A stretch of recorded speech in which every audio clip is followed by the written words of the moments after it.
তারা ডাব খেয়েছে, এক এক ডাবের দাম ধরেছে 18,000 টাকা। আগের যারা এই বোর্ডে ছিল। তারপরে 4,000 টাকার মাইক্রোবাসের ভাড়া দিয়ে ধরেছে 16,000 টাকা। এগুলি নাকি ছোটখাটো। আমার বলল যে, "ভাই এটা খুব ছোটখাটো। আরো বড়, বড় সে বালিশকান্ডের মতো ঘটনাও নাকি বিসিবিতে আছে যেগুলো এখানে এর আগে হয়েছে।" তো এই চুরিগুলো তারা করেছে এবং সেই চুরিগুলো নিয়ে একের পর এক নাজমুল ভাইকে যদি এখানে এইটার তদন্তের দায়িত্ব দেওয়া হয়, এখানে বের হবে না। আচ্ছা, এখন এই যে আপনার করা হলো, সিআইডিতে যেটা তদন্ত করা হলো, এই তদন্ত রিপোর্ট কিন্তু বের হয়ে গিয়েছে আরো, মানে কমপ্লিট হয়ে গিয়েছে আরো 10 দিন আগে। সেই তদন্ত রিপোর্ট করেছেন সিআইডি একজন স্পেশাল এসপি আছেন, এডিশনাল এসপি। তো উনি, ওনার নাম হচ্ছে ডক্টর রুহুল আমিন। তো ডক্টর রুহুল আমিন, উনার সম্পর্কে আমি যতটুকু জানি তিনি খুবই সৎ একটা মানুষ।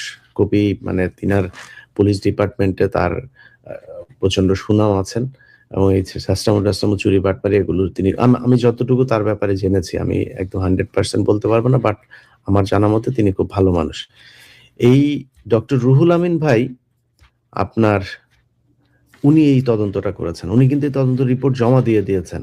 কিন্তু সেই তদন্ত রিপোর্ট বের হচ্ছে না। এটা নিয়ে অ্যাকশনে যাওয়ার কথা। কিন্তু সেই রিপোর্ট বের হচ্ছে না।